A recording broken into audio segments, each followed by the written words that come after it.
नमस्कार बंधुरा बृष्टि रान्नाघरे आपनादेरके स्वागत। काछे दूरे जे जेखान थेके এই ভিডিওটি দেখছেন आशा करी सबाई भालो आছেন, सुस्थ आছেন। অল্প খেয়ে যারা পেটটা ভরাতে চান তাদের জন্য আজকের এই রেসিপিটা আদর্শ। যেমন স্বাদ তেমনি গন্ধ, এত সুন্দর খেতে হয়েছে। বাড়িতে বসে যারা রেস্টুরেন্টের স্বাদ পেতে চান তাদের কিন্তু এই রেসিপিটা বাড়িতে একবার হলেও তৈরি করবেন, আর এই সময় খেতে পারলে খুবই ভালো লাগবে। আর তাছাড়া ধরুন যারা একটুখানি যাদের খিদেটা বেশি পায় তারা এইভাবে তৈরি করুন। দেখুন, সবার প্রথমে আমি নিয়ে নিচ্ছি কি সয়াবিন, আর এখানে আমি কাবলি ছোলা দুটোকেই সেদ্ধ করে নিয়েছিলাম। কাবলি ছোলাটা সেদ্ধ করার সময় একটু নুন হলুদ আমি ব্যবহার করলাম। ফ্রাইং প্যান বসিয়ে দিয়েছি, তার মধ্যে সামান্য একটুখানি তেল দিলাম, খুব বেশি তেল দেওয়ার প্রয়োজন নেই। তো এই তেলটা যখন একটু গরম হবে তার মধ্যে আমি একটুখানি পেঁয়াজ কুচি দিয়ে দেবো। পেঁয়াজটাকে ভালো করে এরকম নাড়াচাড়া করে একটুখানি ভাজা করে নিতে হবে। একটু মিহি করে পেঁয়াজটাকে কাটবো। মিহি করে কাটার ফলে কি হবে, এর যে কাঁচটা তৈরি হবে সেটা খুব সুন্দর তৈরি হবে। আদা রসুনের পেস্ট আমরা এর মধ্যে ব্যবহার করতে পারি, যেটা এই সময় এই ধরনের রান্নার ক্ষেত্রে খুবই ভালো। আদা রসুনটা দিয়ে দেওয়ার পরে এটাকে আবারও ভালো করে নাড়াচাড়া করে নিলাম। এর সঙ্গে একটুখানি কাঁচা লঙ্কা আপনারা পেস্ট করে দিতে পারেন। তো এর মধ্যে আমি একটা কাঁচা লঙ্কাও অ্যাড করে দিয়েছিলাম। তার মধ্যে একটুখানি জিরের গুঁড়ো আমি মশলা হিসাবে দিয়ে দিচ্ছি, একটুখানি লঙ্কা গুঁড়ো, একটুখানি ধনের গুঁড়ো এর মধ্যে দিয়ে দিতে পারেন, সামান্য একটুখানি হলুদ আপনারা দিতে পারেন। তো এইভাবে জিনিসটাকে আমি তৈরি করলাম। জিনিসটা আমার পুরটা অনেকটা রেডি হয়ে গেল। রেডি হয়ে যাওয়ার পরে এর মধ্যে একটুখানি টমেটো সস আমি ব্যবহার করলাম। তার মধ্যে সামান্য একটুখানি জল দেব, দিয়ে জিনিসটাকে ভালো করে নাড়াচাড়া করে এরকমভাবে একটু মাখা মাখা তৈরি করব। মশলাটা একদম ভাজা ভাজা নয়, একটু সামান্য যাতে মাখা মাখার ভাবে জিনিসটা তৈরি হয়। তাতে করে কি হয়, এটার কাঁচটা যখন তৈরি হবে সেটা খুব সুন্দর সলিড তৈরি হবে। এবার সয়াবিন আর কাবলি ছোলার পেস্টটা আমি এর মধ্যে দিয়ে দিলাম, যেটা সেদ্ধ করে রেখে দিয়েছিলাম সেটাকে আমি নর্মালি মিক্সিং জারের মধ্যে দিয়ে পেস্ট করে নিয়েছি। তার সঙ্গে আমি একটুখানি আলু সেদ্ধ দিয়ে দিলাম, দিয়ে পুরো জিনিসটাকে ভালো করে নাড়াচাড়া করে নিয়ে এবারে এটাকে ভালো করে এরকমভাবে মিশিয়ে নেব। আসলে আলুটা দেওয়ার উদ্দেশ্য হচ্ছে আলু খুব ভালো বাইন্ডিং করতে পারে। আর সব থেকে বড় কথা হচ্ছে এর ভেতরে যতটা পরিমাণে জল আছে আলু দেওয়ার সাথে সাথে সেটা কিন্তু আস্তে আস্তে শুকোতে শুরু করবে। এর মধ্যে একটু হলুদ দিয়ে দিলাম, একটুখানি চিনি দিয়ে দিলাম। এই যে পুরটা তৈরি হবে সেটা শুকোতে শুকোতে শুকোতে শুকোতে একটা তাল তৈরি হবে। সেই তালটাই কিন্তু খুব সুন্দরভাবে সেট তৈরি হয়ে গিয়ে তবে গিয়ে একটা কাটলেটের আকার ধারণ করবে। যারা ধরুন বাইরের খাবার খেতে ভালোবাসেন, যাদের ধরুন একটুখানি হেভি খাবার খেতে চান না, হালকা খাবার খেতে চান, আমার মনে হয় বাড়ির তৈরি এই খাবারগুলো তৈরি করতে পারেন। পরিমাণ মতো নুনও আমি এর মধ্যে অ্যাড করে দিলাম। ভালো করে জিনিসটাকে শুকিয়ে শুকিয়ে দেখুন আস্তে আস্তে এমন পর্যায়ে আসবে যে এটা ফ্রাইং প্যানের গাটা ছাড়তে শুরু করবে এবং এটা একদম ড্রাই হয়ে যাবে। একটু ধনেপাতা দিয়ে দিলাম, ধনেপাতার গন্ধটা খুব সুন্দর লাগে তৈরি করে দেখবেন। তো ধনেপাতাটাকে আমি একটুখানি মিহি করে এখানে ব্যবহার করলাম। গরম মশলার গুঁড়ো আমি এর মধ্যে দিয়ে দিলাম। তো সব মিলিয়ে অসাধারণ রেসিপি, বাড়িতে তৈরি করুন, দেখবেন খুব ভালো লাগবে জিনিসটা খেতে। তো আমাদের তো মোটামুটি ধরুন ছুটির দিনে এই ধরনের রেসিপি তৈরি করা হয়। এই ধরনের রেসিপি কি হয়, খুব সুন্দর একটা গন্ধ আসে, খুব সুন্দর একটা টেস্ট আসে।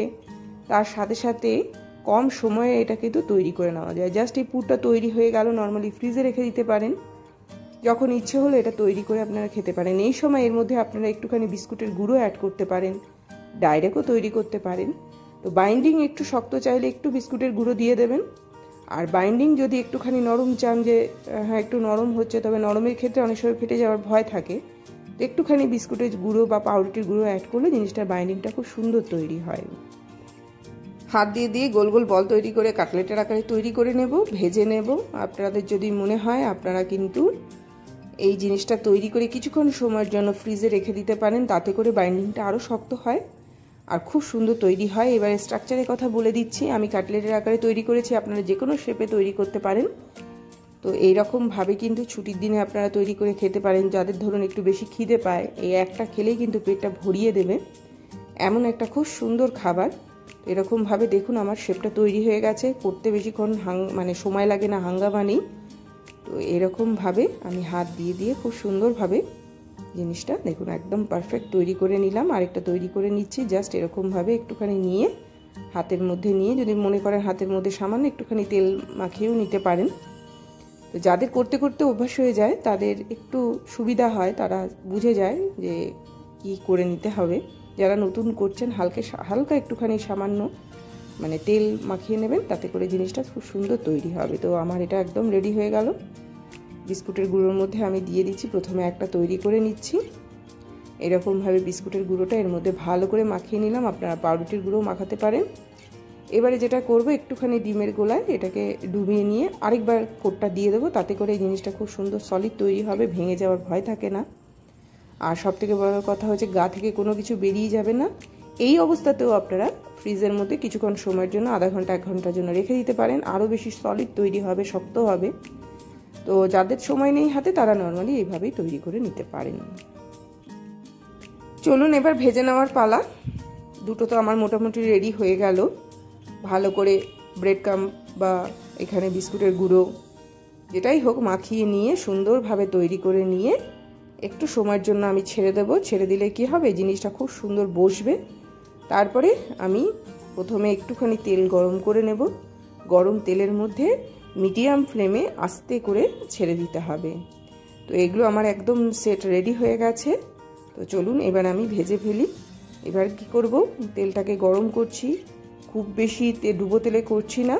তো আপনাদের যদি মনে হয় আপনারা ডুবো তেলে তৈরি করতে পারেন, তবে নর্মালি এই তেলেও যথেষ্ট। প্রথমে তেলটাকে একটু গরম করে নিয়ে এবারে মিডিয়াম ফ্লেমে এগুলোকে একটা একটা করে দিয়ে দেবো, যাতে ভেতর পর্যন্ত ভালো করে সেদ্ধ হয়, বা বলা যেতে পারে ভালো করে ভাজা হয়। যদিও সব কিছু সেদ্ধ করা রয়েছে, তবুও ভেতর অবধি যাতে খুব সুন্দরভাবে জিনিসগুলো তৈরি হয়, এইভাবেই তৈরি করে নেব। একটা সাইড হওয়ার জন্য ছেড়ে দেব, খুব তাড়াহুড়ো নয়, খুব হাই ফ্লেম করব না, যাতে করে পুড়ে না যায়।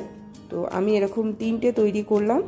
এবারে একটু সময় নিয়ে একটু ভাজা হবে, সুন্দর তৈরি হবে, এই রকমভাবে কিন্তু জিনিসটাকে আমি জাস্ট উল্টে দিচ্ছি।